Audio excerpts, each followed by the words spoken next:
Coming to you from the Toby Family Auditorium at the Commonwealth Club, it's Week to Week, the political roundtable from Monday, September 30th. Now, and this is true, for the past 3 years, every single Week to Week program, I've gotten at least one question card from the audience saying, when will he be impeached? How can we get him impeached? What will it take to impeach him?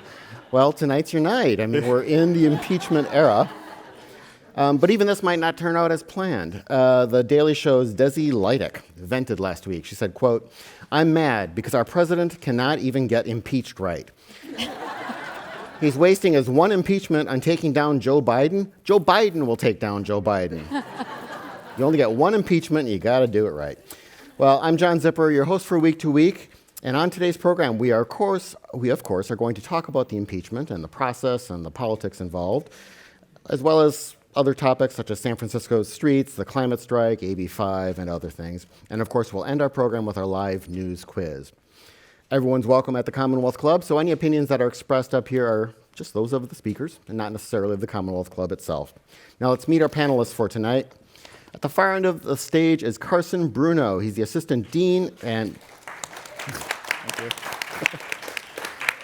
Assistant Dean and Adjunct Lecturer at the Pepperdine University School of Public Policy, and he's on Twitter at CarsonJFBruno. Joining us for the first time is Tim Miller. He's the founder of Lightfuse Communications. He's a contributor to The Bulwark. He's communications director for the Jeb Bush 2016 campaign, founder of America Rising, and so many other things. I'm just going to curtail the bio here. But he's on Twitter at TimODC or TimoDC. How do you all go with that? Whichever way you want. You can find it there. So welcome to our panel. And next to me is Melissa Kane. She's the political and legal reporter at KPIX TV. And glad to have you back. Glad to be here. Thanks for having me. Now, I think you're all veterans of this thing, so you know how we do it. There are question cards spread throughout the room. Write out some questions. We'll have people pick them up, and I've already got some of them, so I'll work them into our discussion here tonight. Now, so House Democratic leadership, led by Speaker Nancy Pelosi, has been resisting pursuing impeachment proceedings for a long time. Their fears, either stated by them or surmised by observers, ranged from worries that it would hurt vulnerable Democrats who had flipped the House by winning in purple districts, all the way to fears that if the impeachment wasn't a slam dunk, in other words, if a large percentage of the American population didn't think it was valid, it would be rejected by the American people. It would not just be a political disaster, but perhaps an enduring political wound. Now, then the president talked to the new president of Ukraine, who, and I'm not making this up, is a professional comedian who portrayed an accidental Ukrainian president on television. So President Trump reportedly pressed him to investigate Joe Biden, and critics say he used nearly $400 million in American aid to the hard-pressed government of Ukraine as a weapon to help to help his campaign. Now, let's start first, if we could, just briefly setting the stage. What happened last week? And if I can start with you, Melissa. 10 words or less. Big question. What happened last week? Well, let's see. We got the we got the whistleblower complaint that sort of lays out what a certain person, we don't know who yet, heard from other folks within the administration, and then as a result, we got this summary of the conversation with President Zelensky, and then we got Democrats in a position to basically say we can't fight this feeling anymore. If I could quote REO Speedwagon, they were like, at some point you just have to do this. You have to move forward. And to be clear, what they're calling for is an inquiry, not for an actual impeachment proceeding. They're saying we need to investigate what is in this whistleblower claim. We need to see the original transcript. We need to sort of get to the bottom of all this. They're saying basically it looks bad, but also it warrants additional information. Now, weirdly, they've got now 3 committees, I think, looking into this, which is just going to be kind of a fiasco. Like it would be better if they had just one, maybe one big one, but 3 little ones, gathering crumbs, which may cause some confusion. But that's essentially Nancy Pelosi has sort of moved over into the let's at least try to go down that road column on impeachment. Tim, what do you think was the deciding factor that made Nancy Pelosi, put aside her reluctance and say, yes, we need to do this. We need to look into this? I'm going to answer that. I do just want to start by saying I heard some chuckles when you mentioned the Jeb part of my bio, and I think that y'all would be lucky to have Jeb right now. That's all I'm going to say. As far as Speaker Pelosi, look, I mean, he's caught red-handed. I think is what happened. Basically, her hand was forced. It was forced somewhat by these kind of purple seat members that you mentioned in the intro, who I think feel a lot more political stability about voting for impeachment against the president when the facts of the case are as clear as they were in the call and in the, like as you said, summary, not transcript, but summary of this call, a summary that the president for some reason volunteered to put out because I think that he's surrounded by advisors who are so conspiratorial in their thinking and so detached from reality that they actually thought that it was going to vindicate him, which is insane in its own right. And so, look, impeachment is a political process, not a legal process. Right. You're the lawyer here, not me. And so I think what actually brought us to the brink of this was going to be a political necessity, not a legal necessity. And I think that the Ukrainian transcript gave the speaker that. Carson?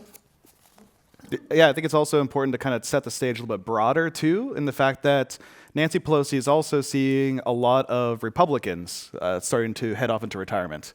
And so you're seeing a lot of not just those who could be theoretically vulnerable in terms of the 2020 elections, those who are in safe seats who would not be vulnerable even if the re-election for President Trump goes really south. They would be basically assured re-election. So the fact that the minority party in the House is showing that they're not too enthusiastic about the prospects of regaining majority status also, I think, really kind of helps to shore up Nancy Pelosi in terms of making sure she's not putting her vulnerable members that she needs to win re-election to maintain her status as Speaker, is enabling her to really kind of move forward with something that could be a political roll of the dice. Because it still could be. Let's not forget that impeachment is still not a popular thing. The impeachment inquiry is, yes, popular now because of the unfoldings of the Ukrainian situation, but the actual act of impeachment rarely goes well for the party that is actually in the impeachment process. You saw it with the Republicans. If you go back to the Nixon era, it was not until basically Nixon's polling went into the mid-20s, the tapes. It was that smoking gun. Where then the Republicans started to really kind of jump ship, where you really started to see kind of the proceedings really start to move forward. So, A, there needs to be a smoking gun. B, there needs to be that kind of political assurity and a little bit of bipartisanship as well. And the fact that some members of the Republican Party are in fact kind of saying, you know what, yes, let's actually go through the inquiry. Mm-hmm. I think they're protecting themselves a little bit. Two, I think. Two's better than none.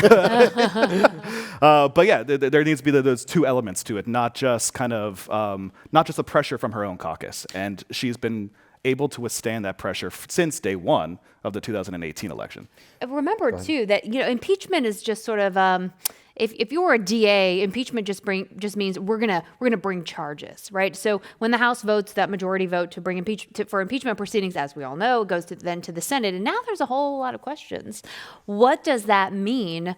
Does the Senate have to have a trial? So, because the Constitution just says the trial is sort of the purview of the Senate. It doesn't say there has to be one explicitly, although some folks say it's implicit. It doesn't explicitly say there has to be a trial. There's no time frame on when it has to be, right? So we know Mitch McConnell, who famously put off Merrick Garland's hearings, did not have any compunction about, sort of doing away with norms to push things out. He could push it out till after the 2020 election. And also, what is a trial? I mean, could you just do it as sort of a something like on the papers? Do you need to actually have witnesses and things like that? Could you just put together something and say, well, that's a trial? And so there are a lot of questions about how this could be weaseled out of, potentially, even assuming the House goes through with an impeachment vote. We know there aren't the votes in the Senate, but there may not even be a real sort of full-on trial like Bill Clinton had, for example, in 1999. You might not even see that. That is another sort of pain point where you could have a, kind of a crisis. There's some debate as to whether or not the Democrats should go very narrow, narrow in their stuff, the impeachment inquiry and potential charges, keeping it very tightly related to this Ukraine call, or someone had suggested, and I think it might have been a never-Trumper Republican who was basically saying, load it up because you will put all those Senate Republicans on notice of having to vote on all kinds of different things, and they actually might find some of them they would vote for some articles. Any thoughts on that? Carson, wide or narrow? The fact that this happened over a phone call, the fact that, of course, the president of the United States talking to a lot of world leaders on a very regular basis does open up the ability for the House to start to explore other phone calls. There was a discussion about kind of getting the transcripts from all the Putin conversations. Of course, talking with the Chinese. There's a long list that could open him up for a lot of other opportunities that might even be more of smoking guns than this Ukrainian situation could play out to be. Again, we don't have too much detail because it's just been summaries so far. So it's really hard to really kind of gauge the true timeline at this point. But I think that's why Nancy Pelosi is going with the inquiry stage, because it gives her the ability to really kind of lean in or kind of pull back as she needs to, depending on kind of how the political situation rolls. There was a news story that the U.S. intelligence, I guess, had concluded that Israel's government had put up some basically cell phone listening devices around Washington that would capture improperly shielded phone calls, including the president's. Israel, of course, has denied this, and others have said, well, everyone's probably doing it. Maybe we should just go to Israel and say, can you give us these calls? We want those recordings. Someone writes from the audience, in normal times, wouldn't this impeachment be a slam dunk? I would actually argue it would be more difficult in normal times because not being as polarized as we are now, you would have even more people who would be able to rally around the president. Look, I don't have the numbers from memory. Maybe a political junkie in the audience does, but I think that there were 10 Democrats that went for impeachment for Clinton. Is that right? Including a couple that are still around, Colin Peterson, rep out of Minnesota.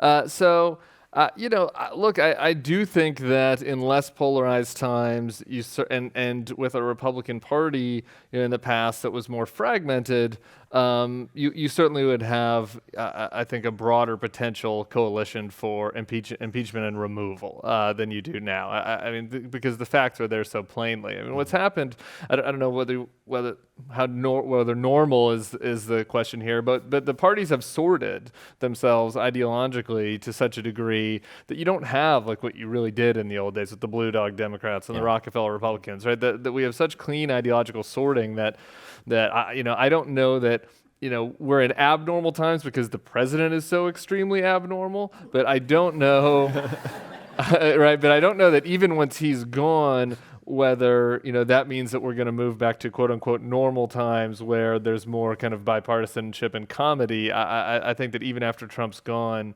we're in for at least a short to medium term period where this is kind of the new normal. Let's talk about Donald Trump's lawyer, Rudy Giuliani. Has he been in a courtroom? I don't know. He's been on TV a lot. He's a lawyer, kind of like I'm a basketball player. Well, he's kind of been continuing his Saturday Night Live performance art, and just giving these interviews on TV, whether it's yelling at a Democratic commentator on Fox, I guess air quotes Democratic commentator on Fox, or I think he was yelling at a fellow conservative on another show. But more seriously, he's the president's personal lawyer. And the president in this call, from what we can get from that summary, was telling this foreign leader to work with Rudy Giuliani on, this little side project of theirs. That in itself would seem to be a problem, right? I asked the lawyer on the panel.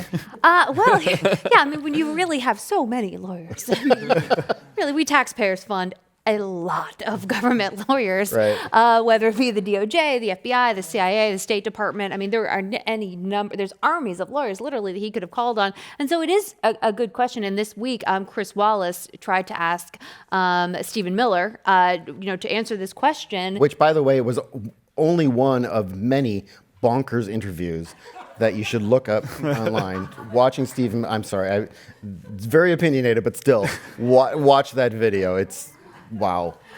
It was an interesting exchange. And Stephen Miller basically said, he just refused to answer the question, really. And so far, we haven't really gotten a decent answer. And I think Margaret Brennan asked Rudy Giuliani the same question, why call you and not, one of any number other of attorneys? If this is really on the up and up, why are you involved in this instead of another attorney, like a government attorney? This is really like legit state business. Why are we calling you? And he didn't answer. So far we haven't actually gotten a good response from the president or any of his proxies on this issue. Unclear, doesn't look good, but I'm sure is part of what is driving the public's skepticism now, or the public's interest now, I would say, in impeachment inquiry. The White House kind of infamously emailed out their talking points that were intended to go to Republicans who would be defending them in media interviews, and famously sent it to Democrats. But someone from the audience asks, now, do any of these Republican talking points against impeachment actually carry any water? So, Tim, any thoughts on any of the arguments they're making against this? Well, I'd answer that question two ways. I guess the first question is, impeachment and as a censure is one thing, right? Impeachment and removal, again, that goes back to, this is a big political question, and I do think that there are, some, not very many, good faith defenses of what the president's doing, which is, we need to give latitude to the executive branch in foreign affairs, and if all future presidents are worried that they're going to get removed from office if the details of some phone call leaks, then that's a slippery slope. I think that it's not my position, but I think that that's a good faith defense. The specific defenses that they are giving against Donald Trump are all range from bad faith to wrong to completely insane. And I'm happy to go through those if you would like to as we move along. Thanks. Okay. Carson, and when you've heard these, in fact, Kevin McCarthy came out and had an interview that did not seem to go well. No. And partly, he seemed to just have difficulty explaining the stuff that he had been sent out to explain. Well, I think it's kind of to Tim's point, where there's such divergence in the talking points themselves that it's hard to maintain a level of professionalism as you're being kind of hit with back-to-back questions, and especially in a one-on-one interview like that, where basically the reporter had all of the text right there, could just read it off, and you really have nowhere to go because you're sitting there and you're just being peppered with questions, and when you're not answering the question, it's very easy then to kind of just re-ask the question in a different way. So, whoever was the comms person who put the Kevin McCarthy there, that was crazy to be Scott Pelley. And for one example, so the one that he got in on with Pelley, with McCarthy, is this, well, Trump didn't really say that the favor was about Biden. He said the favor was about CrowdStrike. And so Pelley goes back at McCarthy and says, but that's the favor though. But here's one favor though. And McCarthy said he didn't say though. And Pelley said, I'm looking at it. It says though right here. Okay. And then it's like, okay, well then let's go to the favor he does ask, which is about CrowdStrike. Yeah. And I wrote about this for the Bulwark, and we could spend all day on this, and so I don't want to bore you with this completely insane, otherworldly conspiracy theory that the president was asking the president of Ukraine about. But the short of it is that this conspiracy theory has bubbled up through Roger Stone and the internet, and the idea is that the DNC wasn't hacked by the Russians. It was an inside job within the committee, and that when the FBI went to investigate this, the DNC rejected their efforts to look at the server and had a company called CrowdStrike look into it. And CrowdStrike is part of a international cover-up that involves the Ukrainians, Jim Comey, Robert Mueller, Donna Brazile, who's a Fox News contributor now, which is kind of strange that she's involved, and the entire DNC, where they covered this, the fact that it was an inside job up and sent evidence to the FBI that it was the Russians. Trump seriously asked asked Zelensky about that theory to help him prove it, that the the previous Ukrainian administration was in on it. So if you're McCarthy, and you're stuck on this talking point where you're like, well, he didn't ask about the favor about Biden, then the follow-up is, well, let's talk about CrowdStrike then. Yeah. Let's talk about the favor he did ask about. And then it's also, then they're calling this memo a transcript. They keep on repeating that it's not a transcript. The transcript may not exist, actually, because no one actually knows. It doesn't seem anyone really knows where the transcript currently is. It's a summary of the conversation by people who are listening to the conversation. That all these conversations have summaries kind of attached to them. So the fact that Republicans keep on calling it a transcript then kind of doesn't even help their situation either, because it's someone else's account of what the conversation was. So since President Nixon, no president wants to admit that they record their calls, they must be recording them. I mean, I would. Why, do you think? I don't know. Have you heard the president talk? I wouldn't. I would think the deep state would be recording them if nothing else. Israel. No, well, I'll say, look, as journalists here, my people have done a good job, I think, of being there with the information. But I will say this, and this is something that was a little disappointing when I was watching the Sunday shows. And I'm not saying when Republicans point to Joe Biden and Hunter Biden that that's the same thing, that is equally as bad or anything like that. But I think that among some Democrats, certainly among some journalists, the inability to acknowledge that Hunter Biden getting $50,000 a month from a Ukrainian natural gas company is gross, and is just not cool, and isn't the same, is a problem. It was weird and bad. And even if he was qualified, which he wasn't, it would still be weird and bad. And why can't you just say that? And then say, but we're talking about this other thing, which again is not the same. And I'm not saying that Biden got the guy. I don't know if he got the prosecutor fired for investigating the company that Hunter Biden was working at. I don't know. But what I do know is that the vice president's kid was getting a ridiculous amount of money on the board of this natural gas company in the Ukraine while his dad was dealing with issues in the Ukraine, and that is ridiculous and terrible, and people should just be able to acknowledge that and say what the President Trump did, if true, is also really bad. And I'm really frustrated with my people for just shrugging it off like, well, that's cool. It's not cool. I agree with that in some sense, but in another sense... Thank you for listening. I agree with you in the sense that Hunter Biden seems like an idiot, and that the contract that he was getting was gross. But the thing is, Hunter Biden isn't running for president, right? No. And so Donald Trump Jr. is full of gross stuff, and so is Ivanka, and so is everybody. But you can think all of it is bad. You can think Hunter Biden is bad and the Trump but here's the kids. thing, though. There's no proof that Joe Biden did anything wrong.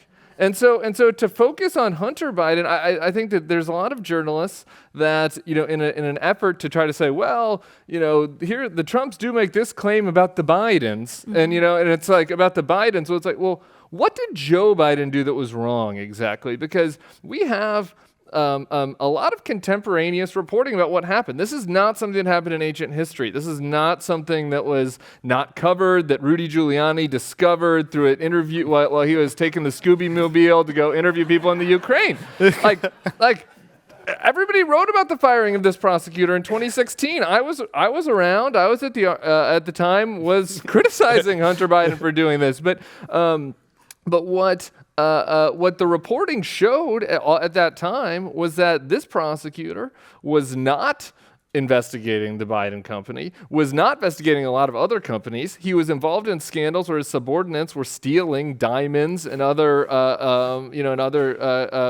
and cash in bags. Typical and things right. in Eastern Europe. Yeah. I mean, look, this is Eastern Europe, right? And so then when Biden pressured him to resign, like I was watching Stephanopoulos this weekend, and Rudy is just gaslighting him about what happened in Ukraine, and Stephanopoulos didn't read any articles about this. He doesn't know what happened. So Rudy said that Biden pressured him to resign, and he resigned. Well, kind of. He resigned in February for a couple days. Then he came back, fired his deputy, who was the reformer that all of the pro-democracy groups wanted to be the prosecutor, stayed on for another month, and then had to be voted out by the Ukrainian parliament 289 to 16.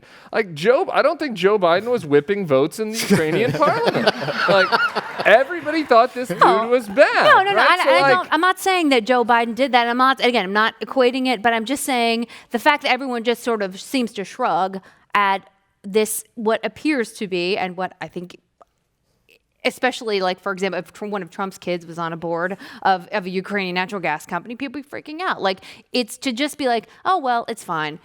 It's not fine. And I'm not saying Joe Biden whipped votes in the Duma, but I'm saying that, and I'm not saying you should be blamed for it, and I'm not saying there should be any equation, but I just mean the fact that seems to be totally okay over here. And we're just going to focus on this over here, undermines what is otherwise, I think, a very legitimate series. Sure, but just really quick. The point is relevant, though, to what is happening with the president, is the president's asking the Ukrainian president to fabricate a fake investigation about Biden. That's the point. So whether or not you think Hunter Biden's gross, sure. And if the president wants to attack him in a campaign ad over that, fine. Right? Or if commentators, if Republican campaigns, that's your job as a campaign guy, to go after the other campaigns. But when the president, in a diplomatic call, is calling the other president and asking him to fabricate a controversy about Joe Biden that's already been investigated, that's already been looked at, where they've already been cleared, that's just wrong. And so for journalists then to say, well, when Trump defenders say, well, they're just looking into this, and for journalists to say, well, that's something worth looking into. No, it was looked into. And what Trump is trying to do is hold $400 million until the Ukrainian president makes up a fake investigation into Joe Biden, and that's Carson. sorry. The fact that we just kind of veered to Biden is a problem, though, for Biden.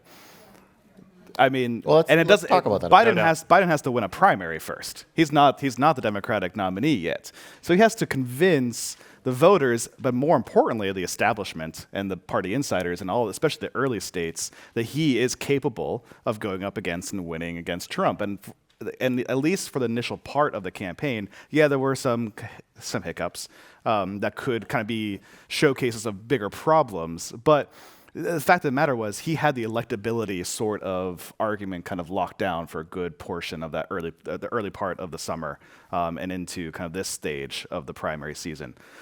The fact that we're talking about impeachment and all of a sudden we're talking now about Joe Biden is a big problem for Joe Biden.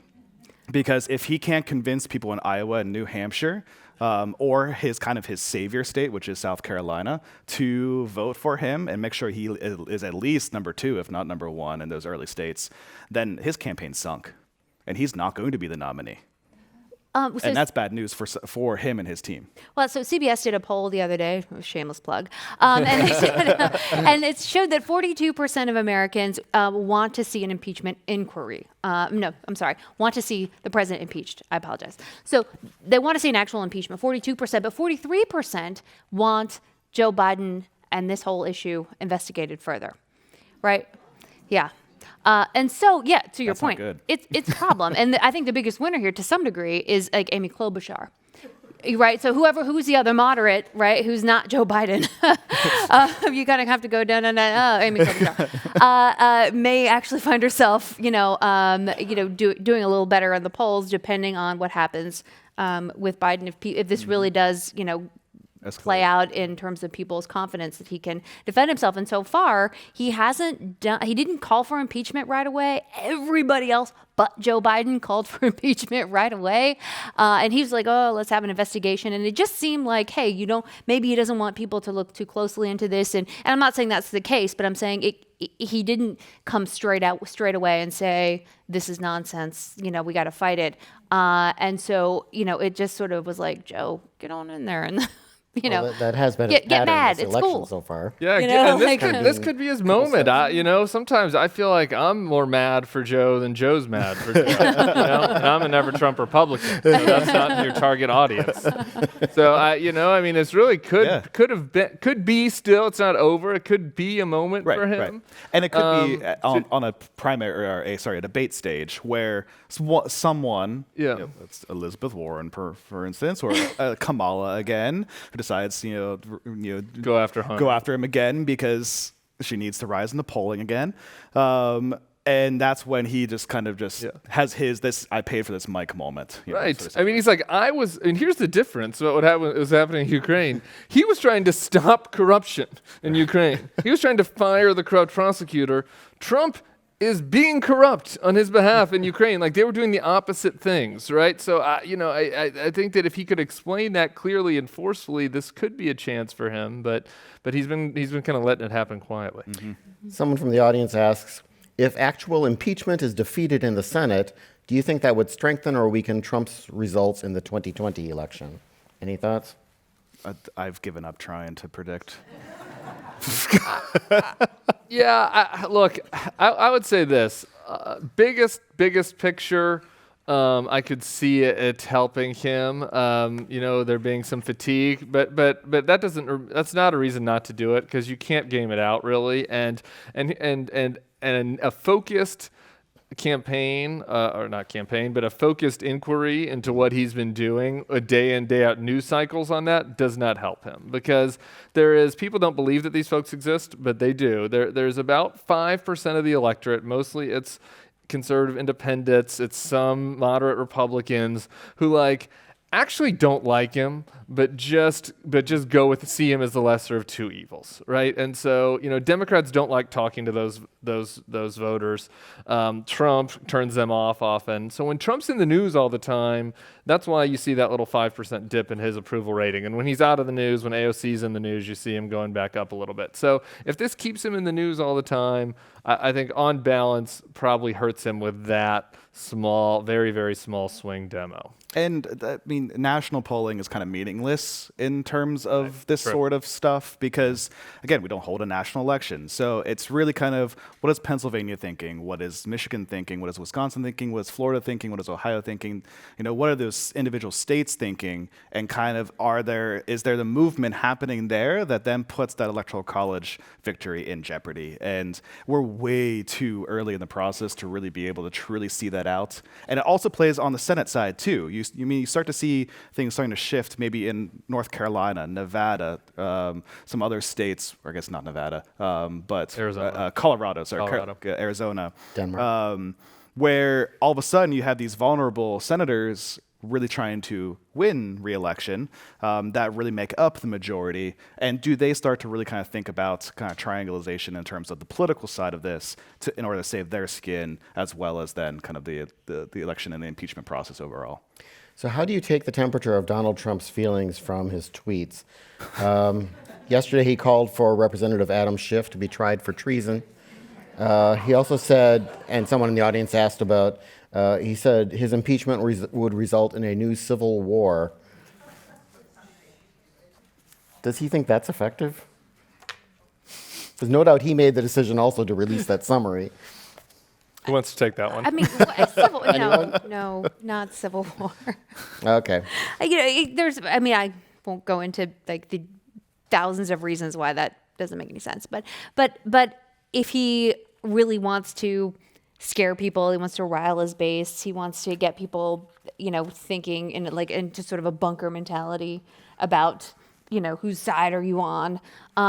Even though, it's sort of block by block. I don't really know how a Civil War would work as a Southerner. I'm I don't know the geography of this even a little bit. So it seems like it's some hyperbole, some sort of dog whistling, definitely sort of trying to get his people to sort of get behind him. But it's not clear.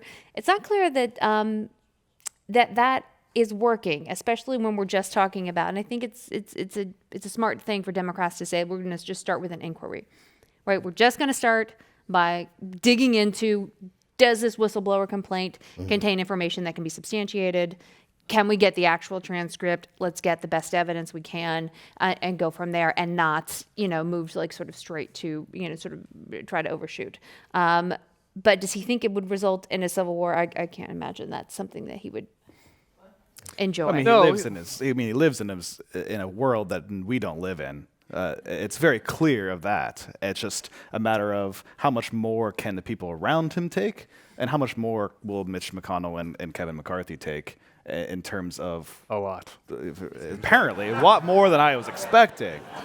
Same. Especially for someone like Mitch McConnell, who doesn't care if he's popular or not. Mitch McConnell could care less whether he's popular. I mean, his polling in his own home state is terrible, but he knows he's going to win re-election because he's a great political operative in that way.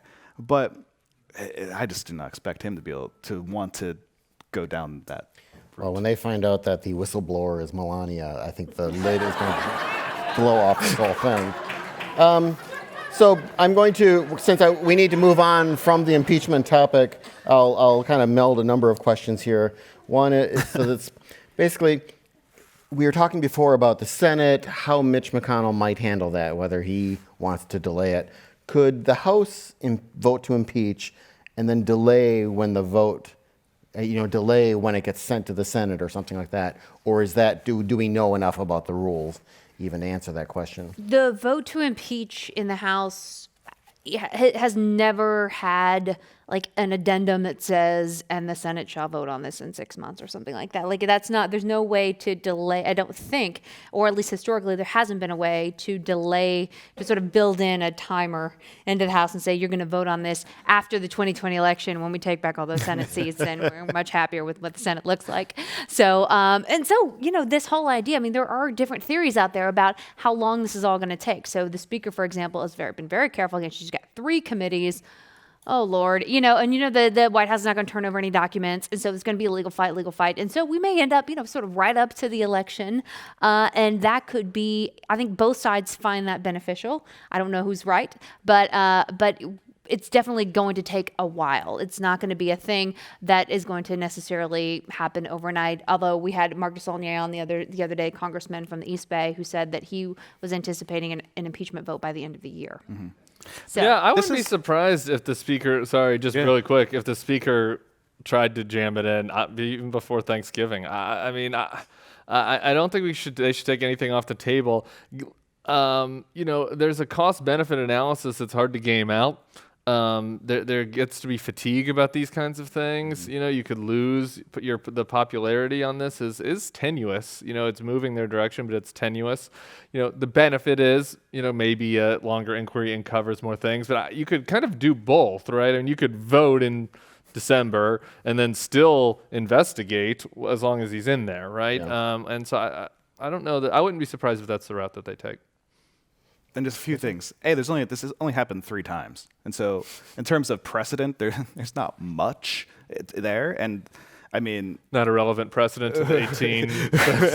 68 or, so it's kind of hard to say, well, this is how it works, because as Melissa, as you said, it's not really truly laid out in the Constitution. Like step 1, you do this. Step 2, you do this. And then it's in modern history, it's really hasn't occurred that often enough and to really make it a sure thing of this is what you do. So it's kind of hard to say, oh, this is what happened in 1998, 1999 with Bill Clinton. This is what kind of was the result. This is what happened with Nixon, and this is the result. This is what happened with Johnson, and this was the result. I mean, very tough to do that. In a way, I feel like Nancy Pelosi would be smart to kind of just push this through, get it done with. Polling is moving in her direction. She has kind of the momentum, do it, and then if it kind of backfires on her, she has then a few months to kind of deal with it in terms of the political ramifications. Or maybe then Mitch McConnell and the senators start to think, well, it'd be kind of nice to have a senator or a President Pence.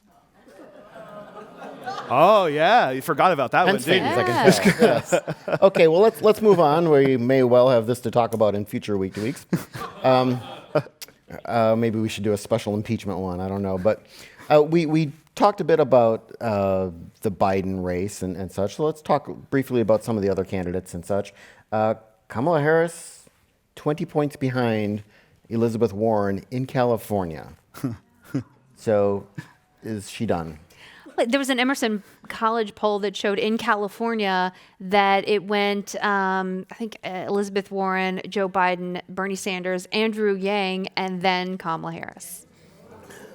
Behind Andrew Yang. I just let that sink in your home state. Wait, where's Marianne Williamson? Pulling strong at 2%. In Xanadu. God bless her. She makes those debates watchable. No. I mean, is she done? I don't know. I mean, at some point, you can only reboot your campaign so many times. And her latest thing, I'll give you an example. So she rolls out her criminal justice reform package, and it's basically like 50 bullet points. And now things don't have to be as simple as build the wall, but it's helpful to have something that's not, just sort of a list of, priorities from a certain, wing of political life. And so, she rolls it out, and it's just sort of like this. It looks very much like Hillary Clinton had, where it was just like, here's my 100-point plan to deal with this. And you're going, wow, that's a lot to take in. So even that was kind of muddled, even though she was like, okay, I'm going to come out there and sort of, rebut my, my reputation by putting forth all this progressive legislation, and it didn't go anywhere because it was just too much. It was just a fire hose of stuff that even if you're thirsty and someone turns a fire hose on you, like, you're not getting anything to drink from that, right? You can't just do that. And she's hired a lot of former Hillary staffers, and I don't know if that's the issue, but it seems like so far every time she tries to reboot, it kind of falls flat, and she's really suffering even in her home state. She just, I think yesterday or the day before, opened up her Oakland campaign office, and it was like, okay, so September 29th, you're opening, 8 months or 9 months after she launched, she opens her Oakland campaign office, which clearly indicates she thought she had California in the bag, not necessarily as a winner, but as one of the top 3, for example, and that's just not happening. And so now she's sort of scrambling to, sort of reconfigure, and it doesn't seem to me like anything is really landing. I think that's right. I mean, I don't have any special insight into the Democratic primary voter and why she's not doing well. Maybe some of you guys could give me some insight on that. I think 2 things. One, just as a political observer, my old boss John Weaver, who's John Kasich's strategist, always said in these sorts of things, always believe your eyes, and the eye test right now says that Elizabeth Warren, has the energy on their side. And if people say it's early. Well, if you looked at October of the past 3-4 presidential cycles, God, the person with the energy won. I mean, we just didn't let ourselves believe that Donald Trump was going to win because he was Donald Trump, but he did. And Hillary, I guess you could say Bernie did, but I mean, Hillary had a big lead in October. Mitt had a big lead in October. He ended up winning. Obama was behind, but obviously had the energy. So if you had to bet in October, the person with the energy ended up winning. That said, this is a very fragmented field. And I think that the one thing Kamala has going for that a lot of the other 2nd tier and 3rd tier people don't have is if Biden did collapse. I mean, you mentioned Amy earlier. So the moderate is one part of Biden's vote, but black voters are the other big part, right? And so who is there that could win moderate voters and black voters and kind of recreate Biden's coalition? Maybe Kamala, maybe. I don't know. I don't think some she's pretty dead. out there Or Corey. super lefty positions that I think kind of put her out of the moderate. Yeah, maybe moderate was the wrong word, but mainstream, Obama Democrat. So I don't know. I'm not ready to put a gravestone up, but yeah. I've always, I mean, the thing with Kamala Harris, I've always kind of just been curious or unsure about is kind of why. What does she bring that anyone else doesn't bring, that Elizabeth Warren doesn't bring, that Joe Biden doesn't bring. She doesn't bring a lot of experience in She's not terms. 75. Well, okay, I guess that's one why. That's her new slogan. Kamala Harris. But I mean, so is Not Pete Buttigieg. 75. Not 75. Not from the silent generation. No offense to anybody from the silent generation, but But I mean, you it know, mean- other options. Mayor Pete is pushing hard on the kind of the generational Yeah, thing, sure. and so like he has his lane of kind of this "I'm the true outsider" generational sort of It concept. didn't work for Beto. It's not working for Beto. True. But I mean, so when she kind of surged, it was kind of like it was more about Biden than it really was about her. And so she's kind of struggled to kind of come up with that why question of like, support me.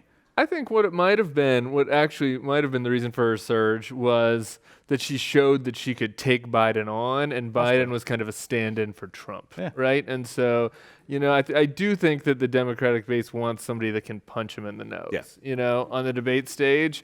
And so maybe she's got a couple more debates to show that again. Well, she's also said her new thing is, you know, I'm going to prosecute the case against President Trump. But it's like, okay, like that's really boring. Like every Democrat is against President Trump. Like she gets on the stage in the debates and she's like, let's talk about President Trump. And it's like, yeah, we know. Like we got it. Move on. And she's not the What only. are you bringing? And Like she's not the only lawyer either. I mean, Elizabeth Warren is a lawyer as well. So so again, that kind of goes like why, you know? So at this time, like I mean, Warren definitely does have the momentum, both in terms of energy, enthusiasm. I mean, she has a plan for everything, also. But her plans at least are digestible. In a but little you know bit, what they so- are. You get it. Yeah. And she can kind of bridge that kind of Clinton-Sanders sort of divide that so far no one really has been able to do yet. So now there are some question marks around Warren still, whether she can kind of play to kind of a larger audience and a more, be able to get that middle voter. Because while her polling has significantly improved amongst Democrats, it's actually kind of stayed stagnant or gone down with the kind of the middle of the road voter, Republicans. So she's not really showing crossover ability quite yet. So there's here's- question marks there. Yeah, here's my question about Warren, my big question, which is, again, so I'm an interloper in the Democratic primary. All I want is for somebody to beat Donald Trump. So I'm putting aside the policy and all that. So this is just pragmatic. There are three types of voters that are the reason Donald Trump's president. There's people like me that left the party because of Trump. There are not very many of us, but we're about 4% of the electorate. Two of them are sitting on the stage. Yeah, there you go. People like us. Then there are the blue-collar Obama-Trump voters. We've talked a lot about them. And then there are the African-American mostly, but also a little bit of young and other people of color voters who didn't show up or voted for Jill Stein, right? So those three groups are going to decide the election, right? Which one of those groups does Warren help with over Clinton? I don't know the answer to the that. blue collar. Maybe. Yeah, Maybe. the blue collar Obama voters. I Yeah. would think. Maybe. But I'll tell you this, like I've said this from day one, like, and this You is left just Obama for Trump. You're going back to Warren. Maybe. yeah, because look, who can help us, economically? Who's going to protect us? You know, I think that there's, She's the real deal. I think if you're a union worker and in some place and Trump has let you down, you go, okay, well this person, is also, going to look out for us. She sounds like us. And I've said from day one, and this is policy aside, whatever you think of Elizabeth Warren's policy, I've always said I will pay $9.95 for pay-per-view to watch her debate Donald Trump because who can get in the mud with him. I mean, can you imagine, right? So remember that forum where Donald Trump kind of walked behind Hillary Clinton, and it was like, what the? Can you imagine what would happen if he did that to Elizabeth Warren? I mean, I would pay to watch this. And so I'm not saying that should be the way you elect people, and that you should vote for her for that reason, but I just think in terms of like who can take on the president, sort of in a debate or whatever, maybe Kamala Harris, of course. But I think Elizabeth Warren is somebody who also has that thing about her where people go, you know what, I think she would absolutely just, turn around and be like, what are you doing? You know what I mean? Like, I think she'd be somebody who would be just as good in a fight as some of the other folks on the stage. Okay, let's move on. I wanted to talk a bit about the streets of San Francisco, not the TV show, but our actual streets of San Francisco. Those of us who live, work, or frequently visit the city know well about its reputation for streets that are full of refuse and people and needles and other things like that. This has not escaped the eagle eyes of the Trump administration, which has, of course, criticized the state and criticized our leaders. But I did want to talk a little bit about this because, you know, the major cities in California are all Democratic controlled. I mean, I'll field this one. I've had the, you know, kind of liberals in the audience probably liking my Donald Trump take, so I'll maybe say something that they might not like as much. I mean, like, honestly, the people that are responsible, if you're unhappy with the streets of San Francisco, which you should be, if you're unhappy with the price of housing in San Francisco, which you should be, the problem is pretty much rich liberals, like not wanting to build affordable housing near them. I mean, this is not a problem in Texas, right? They're building plenty of houses in Texas. There are no unnecessary rules around it. There are no environmental regulations that are preventing people from building houses. This is not a problem in Florida.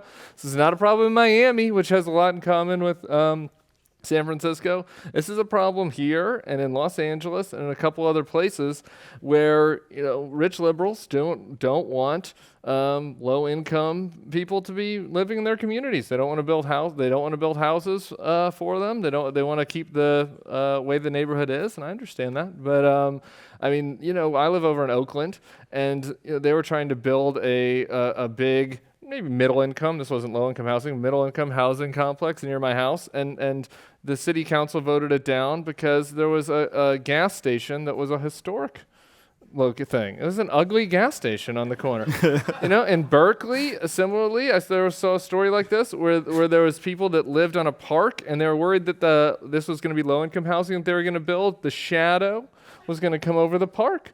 I mean, this is insane. Yeah, that and happened and the people that are being hurt are poor people that liberals claim to care about the most. So, you know, and unfortunately, Tucker Carlson, this is the thing that proves that a broken clock is right twice a day. Maybe only once for Tucker Carlson. He's right about that. Well, to bring it to Southern California a little bit too, so the climate strike that just happened recently, there happened to be one in Santa Monica as well. That's where I currently reside. A great environmentally friendly place, got a lot of support. So much support that they were carrying signs, honk for climate change, or honk for whatever the climate. Yeah. Well, you have people driving their luxury SUVs down Main Street honking at these climate strikers. Meanwhile, we have put into place rules that make it almost impossible to really actually ride scooters around the city of Santa Monica. Why? Because the people who live of north of Montana, which live in their beautiful mansions, think that it's bringing in the riffraff into their communities, and so they have no problem jumping into their luxury Land Rover and driving around Los Angeles, and honking for the climate strike. But at the same time, they're not willing to kind of give up what they're willing to give up because it creates a change of lifestyle for them. So. It's the same thing we're seeing here. It's the same thing you see with homelessness. The same thing you see with all these different policies, that you have to be able to walk the walk, not just speak the talk. Well, you know, I hear from people a lot who complain about, you know, what we see on the street. And I always ask, who's your supervisor? And most people don't know. Now, y'all know because it's Commonwealth. But a lot of folks don't know. Who's the district attorney? A lot of people don't know. There are people who still think Gavin Newsom is the mayor. Like, it is. I see him on TV all the time. It's amazing. Like, so, you know what I mean? Like, people have to pay more attention to who they are electing. When the state changed the law to make it easier for like 8 people in San Francisco to be conserved, like to be a member of conservatorship, it was like 8 to 12 people is how many people they estimated would be covered by this new law that would allow that to be a little easier so that people who, you know, not surprisingly, crazy people who didn't know they were crazy, could actually be conserved by the city. The Board of Supervisors here refused to enact it. And they waited and waited and waited. And it wasn't until a ballot measure was threatened, a ballot measure that probably would have gone a lot farther, was threatened, that they actually finally implemented this this state law that allowed them to literally like a dozen of like the really most vulnerable people. Right, I'll just bookmark that. As a side note, right now under state law, in order to be conserved, you have to be a number of things. One of them is an alcoholic. It does not cover drug use, right? Which is actually the biggest problem we see out there. So I know, weird. It's one of the, yeah, I know. And so what the law did was it added sort of some drug use to that list. And so that was sort of put, so perfectly reasonable. Why anyone would be against this, I don't know. But some were, and they were very loud, and they went to the Board of Supervisors. But this is what happens when you don't pay attention to who you're electing to your local offices, and then all of this stuff happens on the street, and you go, how did this happen? Well, this is how. This is how. It is outrageous that it took a threat of a ballot measure to get our Board of Supervisors to do the very, very minimum required by a new state law that would allow conservatorship over some people who have, just such severe drug problems that they have been admitted to either hospitals or to the police over more than a dozen times over a year. Or what I think the law says something like that. But again, this is not a massive thing. This is not a this is not a Joseph Heller situation. It's just it was a very minimal thing, and even that ran into massive problems at the board. And so anyone out here, I encourage you to, when your friends complain about this, talk to them about who they're electing locally, who is making the decisions that are affecting how we live. And it's not just, I am a huge proponent of understanding your local politics, understanding your local policy issues, because that is really where the things that affect you the most are going to get done. But it's also about the state. I mean, there are some things that I disagree vehemently with Scott Wiener, but on SB 50 and a lot of his housing stuff, he is right where the state needs to be and should have been about a decade or two ago. And the fact that he is not getting the support that he deserves on these issues, it's an environmental issue, it's a housing issue, it's a transportation issue, it's a public health issue as well. And so you really have to kind of see the intersection around all these policy topics, not just think of them as silos, and not just think of them of how does it affect my house or whatever Nice. I currently am dealing with at my point in time. It's much bigger than kind of just you and me. Speaking of state laws, I wanted to talk a bit about AB 5. Have you heard about this law? This would affect how companies label workers as either independent contractors or employees. Rideshare service companies Uber and Lyft were pretty much assumed to be the main targets of this, but we're finding this bill affects lots and lots of companies. It affects nonprofits like the Commonwealth Club, too. And I think a lot of companies are probably going to be finding they're spending a lot more time and money in paperwork and other sort of background stuff on people they're using services of maybe 10 hours a week or less. Carson, do you have any thoughts on AB 5? Was this unintended consequences, or is this maybe what the folks behind the law actually were hoping for, a broad application like this? So a little background first. I'm not a labor lawyer, so I'm not going to go too deep into the labor law portion of it all. But there was a state Supreme Court case that essentially mandated this ABC test in terms of determining whether someone's an employee or eligible to be an independent contractor. And so it kind of set up this kind of massive limbo because it was kind of the courts deciding that setting policy per se. And so the legislature decided to basically just enact the ABC test that the courts kind of forced upon the states. And so AB 5 is that bill that essentially determines how you can be classified, whether you have to be classified as an employee, which then stipulates all that labor law and code associated with that, minimum wage, hours, healthcare benefits, all et cetera, et cetera, et cetera. Or whether you can be classified as a legitimate independent contractor, which then labor law does not necessarily kind of associate with you as a worker. It became very much focused on Uber Lyft. So much focused on Uber Lyft. So much so that most people actually thought it was just a bill to go after Uber and Lyft to make sure that so that they could allow their workers to be employees. There's nothing preventing them from having their drivers be employees. Let's just get that clear. because I'm seeing polling out there saying that would you support a bill that would force that would allow Uber and Lyft? I think it was the Emerson poll that you quoted earlier that would allow Uber and Lyft to have their drivers be employees. No, they could do that under previous law. That was perfectly permissible. What it does is essentially force them to have their drivers as employees, which definitely changes the economics of the situation, both for the drivers as well as for the companies. But the bigger thing here is it's not just a Uber Lyft bill. It affects every single person who is an employee or an independent contractor in the state of California. Nail salonists, hairstylists, people who deliver your newspaper, truckers. I mean, the list goes on. We don't really know truly kind of all the industries that it affects yet because it affects pretty much every single industry. There's a sizable group of people and growing in the state of California who were either chose or were independent contractors for employment purposes. And so it's definitely going to have wide-ranging effects. The problem really is the fact that a lot of those industries realize that it's going to have a problem for them, and they made a convincing case to the legislature, so they got carve-outs out of AB5. And you're going to see lots more carve-outs occurring. But that policy by carve-out means that your policy is bad.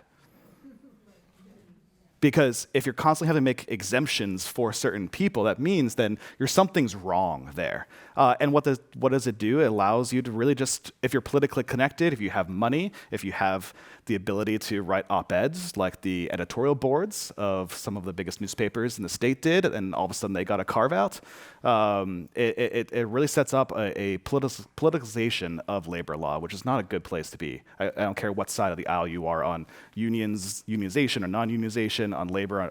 It's not a good position for California to be in, and it's going to set up a big problem moving forward. Well, I'd say one group that's actually not carved out, weirdly not carved out, is political operatives. So those folks with the clipboards outside the grocery store who lie to you about what they want you to sign, those people, not carved out.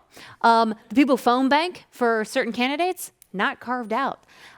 Weirdly, politicians rely on non-employees a really lot.